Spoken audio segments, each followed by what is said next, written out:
A few weeks ago, I gave a message about the prophet Elijah. He's arguably the most prominent prophet in Scripture, referred to in Malachi, mentioned in Paul and James and their epistles, and 28 times in the Gospels. Elijah appeared along with Moses at the Transfiguration. Many thought Jesus himself was Elijah, returning to fulfill the prophecy of Malachi. Even today, the Jews set aside a cup of wine for Elijah at their Passover Seder, hoping, at least symbolically, for his return. Yet, as I pointed out, that while Elisha gets all of this attention, while he was zealous in fulfilling God's witness to Ahab and the people of Israel, he was very much a loner, usually considered to be an introvert. He performed several spectacular miracles, however. Depending upon how you count them, between 7 and 11 miracles are recorded. And most of these miracles centered on judgment, sometimes of a very fiery nature, including the confrontation with the prophets of Baal on Mount Carmel and the destruction of 2 units of 50 soldiers each sent by the king to take him. He pronounced a drought on the nation, the gory death of King Ahab and Jezebel for killing Naboth so they could take his vineyard. And he pronounced the judgment of God that King Ahaziah would die from his illness for not seeking God. Elijah also suffered from depression and seemingly couldn't wait to have a successor take over. So today, I thought I would take a look at Elisha, Elijah's successor, and see how his ministry compared to that of Elijah, with a focus on his interactions with a very remarkable woman. We first hear of Elisha when God tells Elijah to anoint him to take Elijah's place. It appears Elijah immediately left the mountain of God, found Elisha, threw his mantle on him. We don't know a lot about Elisha's origins, but perhaps a little more than we know about Elijah. We know he was the son of Shaphat in a town called Abel-Meholah, halfway between the Dead Sea and the Sea of Galilee. Of Elijah, we only know that he was a Tishbite from the region somewhere in Gilead. We don't know anything much about him. Elisha appears to have been from a wealthy family. When found by Elijah, he is plowing with 12 yoke of oxen. And when called to be Elijah's servant, he slaughters 1 pair of oxen and holds a large goodbye feast for family and friends. Not a cheap thing to do. We also know Elisha was bald and Elijah was hairy, for those interested in physical appearance contrasts. We hear no more of Elisha until God decides to finally remove Elijah from his role and put Elisha in charge instead. And that account is in 2 Kings 2. And we'll read 2 Kings 2, beginning in verse 1. And it came to pass, when the Eternal was about to take Elijah into heaven by a whirlwind, that Elijah went with Elisha from Gilgal. Then Elijah said to Elisha, "Stay here, please, for the Eternal has sent me on to Bethel." But Elisha said, "As the Eternal lives, and as your soul lives, I will not leave you." So they went down to Bethel. Now the sons of the prophets who were at Bethel came out to Elisha and said to him, "Do you know that the Eternal will take your master from over you today?" And he said, "Yes, I know. Keep silent." These sons of the prophets seem to be schools of young men that Elijah and Elisha set up. Elijah visits 3 of them before he is taken. He started in Gilgal, he went to Bethel, and now he returns to Jericho. In verse 4, Elijah says to him, "Elisha, stay here, please, for the Eternal has sent me on to Jericho." But he said, as the Eternal lives, and as your soul lives, I will not leave you. So they came to Jericho. Now the sons of the prophets who were at Jericho came to Elisha and said to him, do you know that the Eternal will take away your master from over you today? So he answered, yes, I know. Keep silent. Then Elijah said to him, stay here, please, for the Eternal has sent me on to the Jordan. But he said, as the Eternal lives and as your soul lives, I will not leave you. So the two of them went on, and 50 men of the sons of the prophets went and stood facing them at a distance, while the two of them stood by the Jordan. Now Elijah took his mantle, rolled it up, struck the water, and it was divided this way and that, so that the two of them crossed over on dry ground. And so it was, when they had crossed over, that Elijah said to Elisha, ask, what may I do for you before I am taken away from you? Elisha said, please let a double portion of your spirit be upon me. So he said, you have asked a hard thing. Nevertheless, if you see me when I am taken from you, it shall be so for you, but if not, it shall not be so. Then it happened, as they continued on and talked, that suddenly a chariot of fire appeared with horses of fire, separated the two of them, and Elijah went by a whirlwind into heaven. And Elisha saw it, and he cried out, my father, the chariot of Israel and its horsemen. So he saw him no more, and he took hold of his own clothes and rent them into two pieces. He also took up the mantle of Elijah that had fallen from him, went back and stood by the bank of the Jordan. Then he took the mantle of Elijah that had fallen from him and struck the water and said, where is the eternal God of Elijah? And when he also had struck the water, it was divided this way and that, and Elisha crossed over. Now when the sons of the prophets who were from Jericho saw him, they said, the spirit of Elijah rests on Elisha.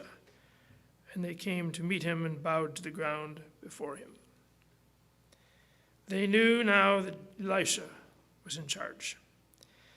Since he had seen Elijah being taken from him, it was an indication that his desire for a double portion would be granted. How was that meant to be manifested? Well, while the number of miracles recorded for each prophet is open to dispute, it is generally recognized that Elisha performed twice as many miracles as Elijah did. Anywhere from 14 to 22, depending on what you count as a miracle.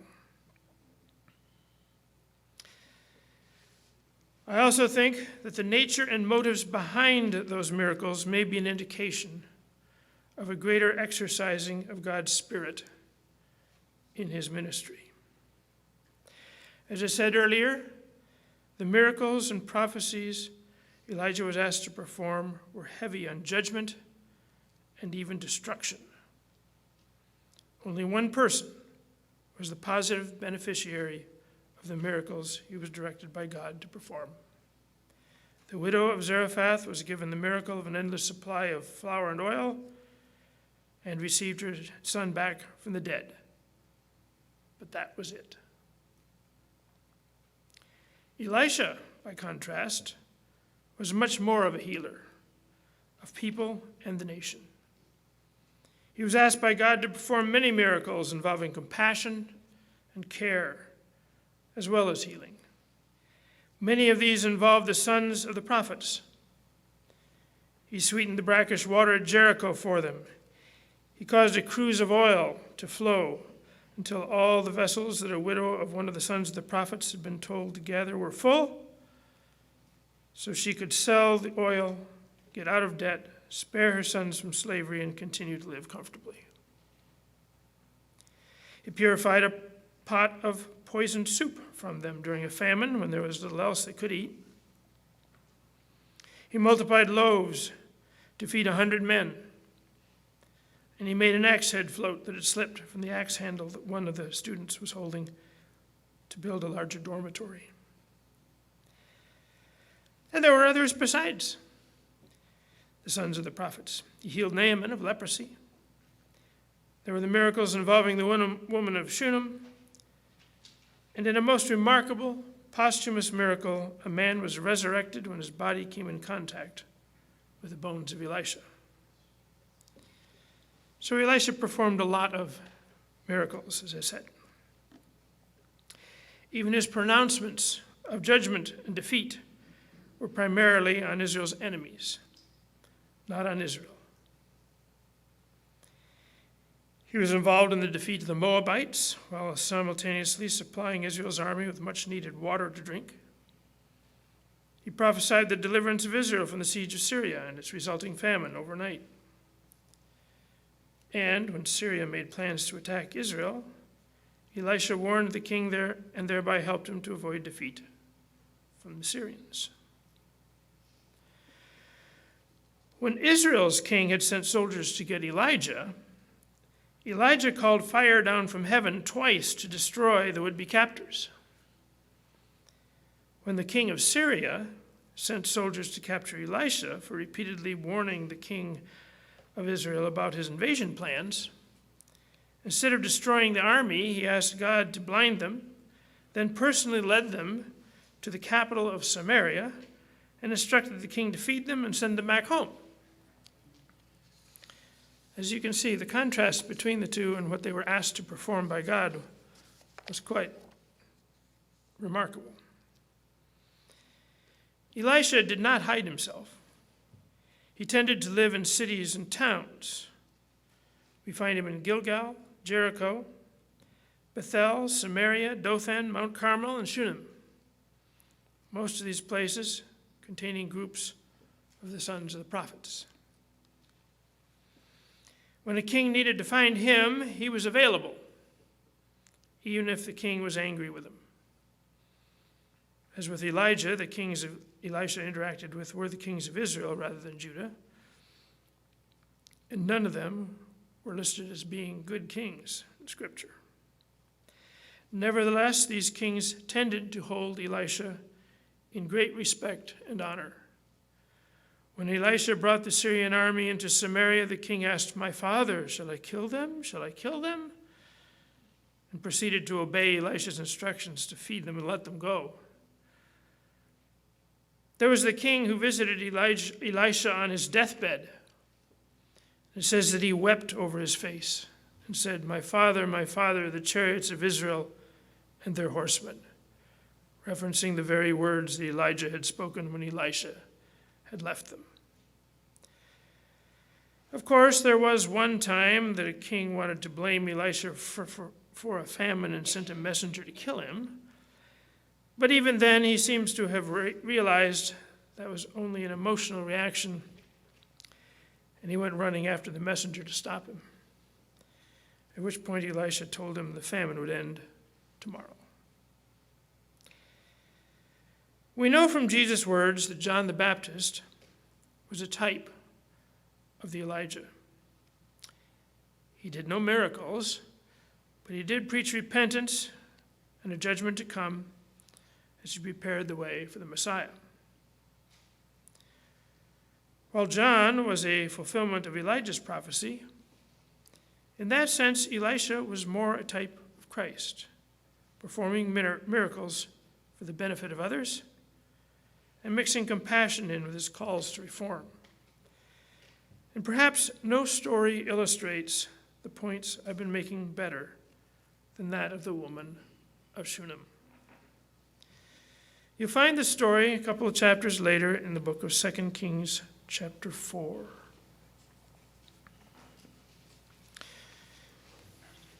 The 2 Kings chapter 4, we'll start in verse 8. Now it happened one day that Elisha went to Shunem, where there was a notable woman. Other translations say she was a great woman or a wealthy woman. And she persuaded him to eat some food, and so it was, as often as he passed by, that he would turn in there to eat some food. She said to her husband, "Look, I know that this is a holy man of God who passes by us regularly. Please, let us make a small upper room on the wall, and let us put a bed for him there, and a table, and a chair, and a lampstand. so it will be whenever he comes to us, he can turn in there. As with Elisha, this woman exhibited much compassion in dealing with others. I think if any woman in Scripture exemplifies what Solomon described in Proverbs 31, it is this woman. She was very respectful to her husband as the one in charge, but she initiated all of this hospitality, to which her husband, apparently a much older man, readily consented. Her husband trusted her. Hospitality is a quality that is emphasized frequently in the Scriptures. We read of Abraham entertaining the 3 visitors, perhaps recognizing them up front as heavenly emissaries, but perhaps not until the visit progressed. Later, when Abraham sent his servant to Nahor to find a wife for Isaac, the servant asked God to use a test of hospitality to identify her. Would she offer him water and also water for his camels? And that was the woman he wanted. I'm not going to read all of the following verses that I'm going to refer to. Write them down and look them up later if you're inclined to take notes. Otherwise, I'll just read them off. Hospitality is one of the qualifications of an elder, as we read in 1 Timothy 3:2. And one of the expectations of a very special category of widow described by Paul in 1 Timothy 5. Paul admonishes all Christians to be given to hospitality in Romans 12:13. Jesus told his disciples that when he went out to preach, they should seek out someone given to hospitality, from which to establish their base of operations, as we read in Matthew 10. And it was a role that Lydia carried out for Paul and his group when they came to Philippi in Acts 16:4-15. And in Hebrews 13:2, we find this admonishment: do not forget to entertain strangers, for by doing so, some have unwittingly entertained angels. In verse 11 of 2 Kings 4, it happened one day that he came there, and he turned into the upper room, lay down there, and he said to Gehazi, his servant, "Call this Shunammite woman." When he had called her, she stood before him. And he said to him, "Say now to her, look, you have been concerned for us with all this care. What can I do for you? Do you want me to speak on your behalf to the king or to the commander of the army?" The you here is singular feminine. Elisha was specifically addressing and wanting to reward her. Her husband had certainly agreed to her hospitality, but Elisha was fully aware of who provided it. And as an illustration of the esteem in which he was held, Elisha had no doubt he could make a request to either the king or the commander of the army, and it would be granted.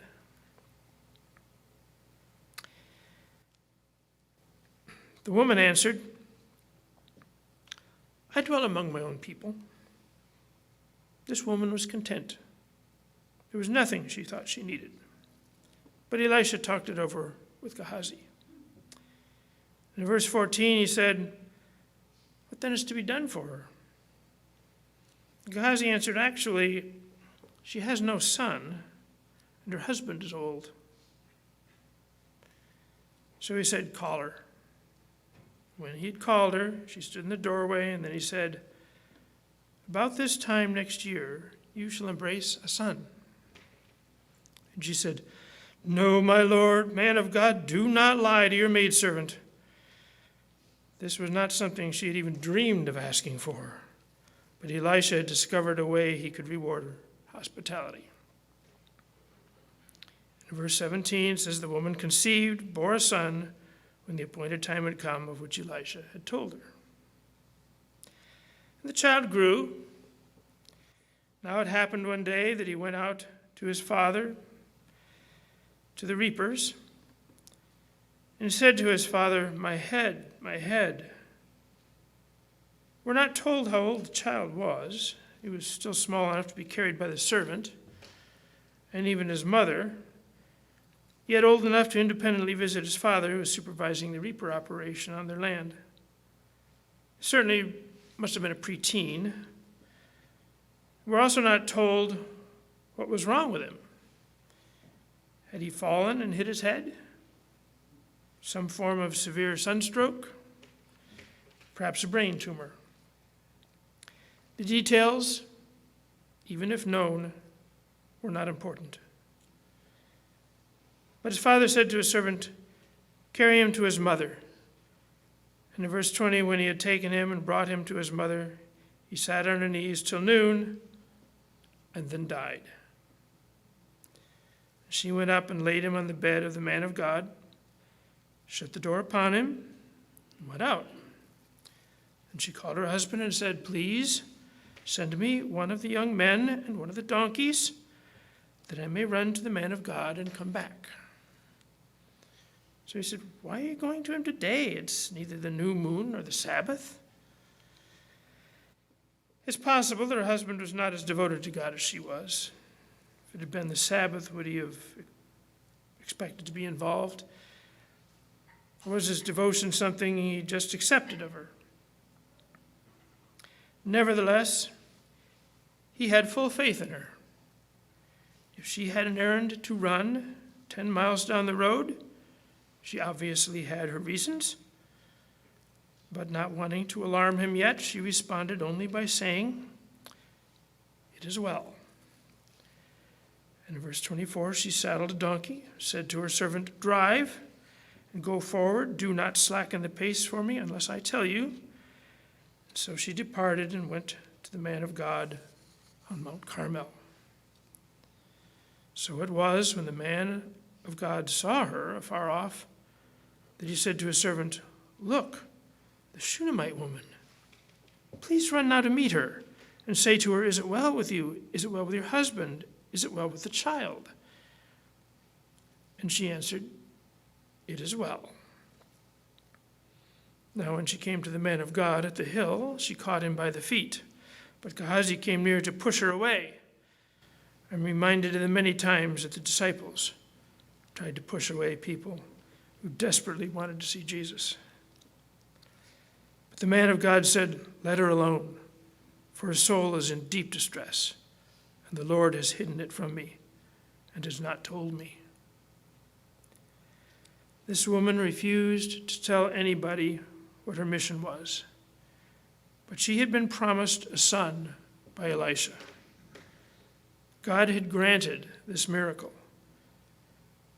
And as with Isaac, she expected that God could restore this miracle child to life again if necessary. Isaac was spared that when Abraham was stopped from going through with the sacrifice. But this woman sought out a miracle. So she said, "Did I ask a son of my Lord? Did I not say, 'Do not deceive me'?" Elisha was pretty perceptive. He said to Gehazi, "Get yourself ready and take my staff in your hand and be on your way. If you meet anyone, do not greet him, and if anyone greets you, do not answer him, but lay my staff on the face of the child." And the mother of the child said, "As the Lord lives and as your soul lives, I will not leave you." These are words that must have been pretty familiar to Elisha. He had said those exact words to Elijah 3 times when Elijah had told him to stay while he went on, as we read earlier.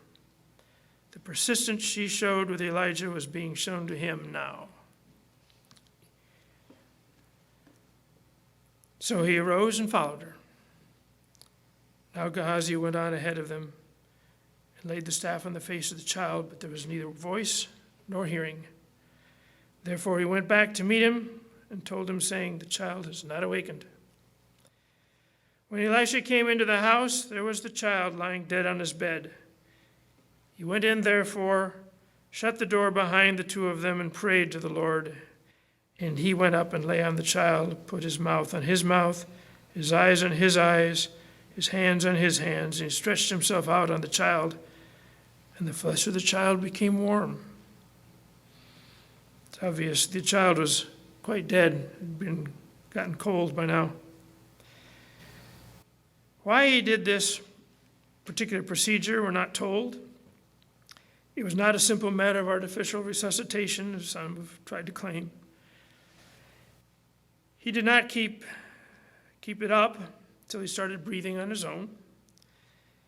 And he undoubtedly continued to pray earnestly to God throughout this time. In verse 35, he returned, walked back and forth in the house, praying in earnest as he paced the floor. And again went up and stretched himself out on him. Then the child sneezed 7 times, and the child opened his eyes. And he called Gehazi and said, "Call this Shunammite woman."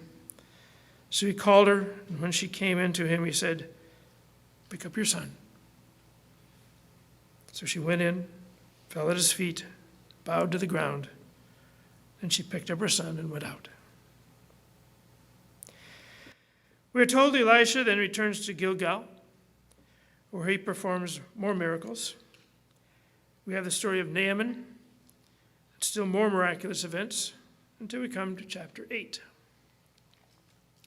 In chapter 8 and verse 1, Elisha spoke to the woman whose son he had restored to life, saying, "Arise and go, you and your household, and stay wherever you can, for the Lord has called for a famine, and furthermore,